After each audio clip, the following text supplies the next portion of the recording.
आजकल लगता है कि पूरे पाकिस्तान में सिर्फ एक ही मसला है और वो मसला ये है कि आईनी तरमीम किसी तरीके से, किसी बहाने से आईनी तरमीम को नए चीफ जस्टिस साहब की तैनाती से पहले मंजूर करवा लिया जाए। इतनी मेहनत आईनी तरमीम पर की जा रही है, इतने राब्ते आईनी तरमीम पर किए जा रहे हैं कि जिसके मुतल्लक कोई सोच भी नहीं सकता। मौलाना फजलुर रहमान का मसवदा जो दिया गया है, आपको खबर दे रहा हूं कि उस मसवदे पर इतना शदीद फड्डा पड़ने वाला है कि पीपल्स पार्टी अगर राजी होने की कोशिश भी करे तो नून लीग उसे मानने से इनकार कर देगी, जिसकी वजह से बिस्मिल्लाहिर्रहमानिर्रहीम अस्सलातु वस्सलाम अलैका या सय्यदी या रसूल अल्लाह, अस्सलातु वस्सलाम अलैका या सय्यदी या हबीब अल्लाह। तमाम सुनने वालों को अस्सलाम वालेकुम, मैं हूं राना ज़ीम और आप देख रहे हैं मेरा व्लॉग। आजकल लगता है कि पूरे पाकिस्तान में सिर्फ एक ही मसला है और वो मसला यह है कि आईनी तरमीम किसी तरीके से, किसी बहाने से, किसी लालच से, किसी दबाव से आईनी तरमीम को नए चीफ जस्टिस साहब की तैनाती से पहले मंजूर करवा लिया जाए। इतनी मेहनत आईनी तरमीम पर की जा रही है, इतने राब्ते आईनी तरमीम पर किए जा रहे हैं कि जिसके मुतल्लक कोई सोच भी नहीं सकता। लेकिन आईनी तरमीम के हवाले से हाल यह है कि आज मुस्लिम लीग नून की एक मिनिस्टर ने एक प्रेस कॉन्फ्रेंस में तहरीक इंसाफ के 4 अरकान असेंबली के करीब दूर के रिश्तेदारों की गुफ्तगू सुनाते हुए कहा कि इन्हें केपीके के अंदर, इनके रिश्तेदारों को यानी एमएनएस जो है इनके केपीके के अंदर रखा हुआ है, उन्हें छोड़ा जाए। क्या किसी एमएनए की बीवी ने, क्या किसी एमएनए की वालदा ने, किसी एमएनए के वालिद ने, किसी एमएनए के बच्चे ने कोई प्रेस कॉन्फ्रेंस की? तो इससे आपको वाज़े तौर पर नजर आता है कि आईनी तरमीम के लिए अब इनका यह आलम हो गया है कि तहरीक इंसाफ के वोट इनके पास नहीं है। और जिन 4 लोगों का इन्होंने जिक्र किया है, जिन 4 लोगों के हवाले से सारी गुफ्तगू सुनाई गई है, इसका मतलब है कि ये इन 4 लोगों को हर सूरत में काबू करना चाहते थे। तो आपको एक बड़ी ब्रेकिंग न्यूज दे रहा हूं कि आईनी तरमीम 25 अक्टूबर तक नहीं आएगी। आज भी जो एक बड़ी अहम तरीन नशिस्त थी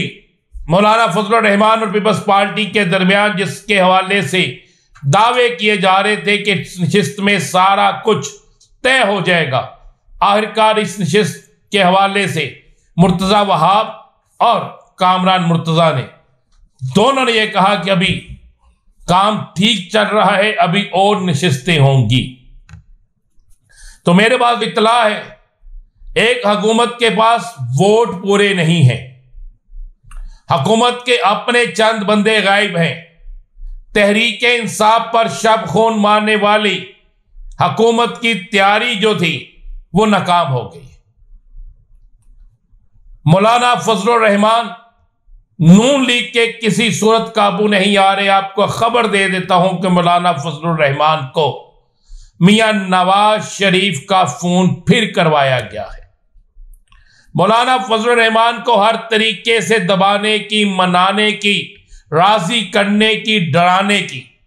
सारी कोशिशें की जा रही हैं, लेकिन मौलाना फजलुर रहमान इनके साथ बिल्कुल एक शतरंज की खेल खेल रहा है। बिल्कुल इनके साथ ऐसा कर रहा है जो इन्होंने पीडीएम खत्म होने के बाद इंतखाबात में मौलाना के साथ किया था। मौलाना वही सब कुछ इनके साथ कर रहा है, ना हाँ कर रहा है ना कर रहा है, और मौलाना दरमियान में आकर इनको छोड़ जाता है। मौलाना फजलुर रहमान का मसवदा जो दिया गया है, आपको खबर दे रहा हूं कि उस मसवदे पर इतना शदीद फड्डा पड़ने वाला है कि पीपल्स पार्टी अगर राजी होने की कोशिश भी करे तो नून लीग उसे मानने से इनकार कर देगी, जिसकी वजह से मैं आपको यह खबर दे रहा हूं कि यह आईनी तरमीम 25 अक्टूबर तक नहीं आएगी। और अगर 25 अक्टूबर तक आईनी तरमीम नहीं आती तो फिर 25 अक्टूबर तक आईनी तरमीम के ना आने के बाद फार्म 47 कह लें, फार्म 45 कह लें, जो मर्जी आप नाम दे लें, फिर इस हुकूमत का रहना किसी सूरत में भी नजर नहीं आता। अब हुकूमत के अंदर से आवाजें उठना शुरू हो गई हैं कि फिर हुकूमत के बहुत से मामला खराब हो जाएंगे, बहुत से केस खुल जाएंगे और बहुत से इलेक्शंस के हवाले से चीजें बेनकाब हो जाएंगी। एक और बड़ी आपको खबर दे दूं कि तहरीक इंसाफ के 15 तारीख के एहतजाज को रोकने के लिए या रुकवाने के लिए या उस एहतजाज को मौखर करवाने के लिए हुकूमत और तहरीक इंसाफ के बैकडोर राब्ते शुरू हो चुके हैं। अहम तरीन जराए कहते हैं कि एक बड़े हुकूमती जुम्मेदार ने अली अमीन गंडापुर से और तहरीक इंसाफ के कुछ लोगों से राब्ता किया है और उन्हें कहा है कि हम आपको गारंटी दे रहे हैं और हम आपको जल्द कोई सहूलत भी दे देंगे जिससे आपको इस बात का यकीन हो जाएगा कि इमरान खान ठीक है, उसकी सेहत भी ठीक है और इमरान खान पर हमने कोई किसी किस्म का तशद्दुद, दबाव या उन्हें कोई डिस्टर्ब नहीं किया है। जरा कहते हैं कि राब्ते का रात से जारी है और आज के दिन में 3 दफा ये राब्ते हुए हैं और इन राब्तों के मुस्बत जवाब का इंतजार हुकूमत की तरफ से हो रहा है। जरा कहते हैं कि हुकूमत ने अब मौलाना फजलुर रहमान को भी इस हवाले से कहा है कि आप भी बात करें, आप भी तहरीक इंसाफ को राजी करें, वो आपकी बात ज्यादा सुनते हैं और अगर तहरीक इंसाफ राजी हो जाती है तो हम बड़े बेहतरीन तरीके से सारे मिलकर आने वाले मेहमानों के लिए पाकिस्तान को बेहतरीन बना सकते हैं। एक खबर इतनी तेजी से गर्दिश कर रही है कि जिसके इंतहा कोई नहीं और यह खबर हुकूमती हलकों में गर्दिश कर रही है। अक्सर खबरें होती है सोशल मीडिया पे नहीं, बल्कि यह खबर हुकूमती हलकों में गर्दिश कर रही है कि किसी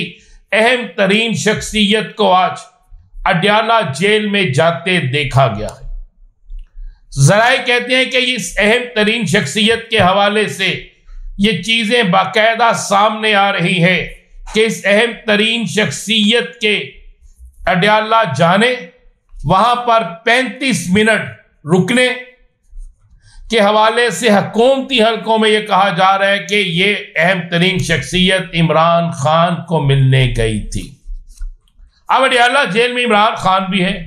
अडयाला जेल में शाह महमूद कुरैशी भी है, अडयाला जेल में इमरान खान की दोनों बहनें भी आज चली गई हैं, वहां पे बुशरा बीबी भी है। अब देखने वाली बात यह है कि क्या वाकई कोई अहम तरीन शख्सियत गई है, और अगर कोई अहम तरीन शख्सियत गई है, उसके मुलाकात हुई है, तो इसका मतलब है कि राब्ते किसी और तरफ से तेज हो रहे हैं और इन तेज राब्तों का नतीजा बहुत जल्द किसी बड़ी खुशखबरी की सूरत में निकलने वाला है। इजाजत दीजिए, अल्लाह हाफ़िज़।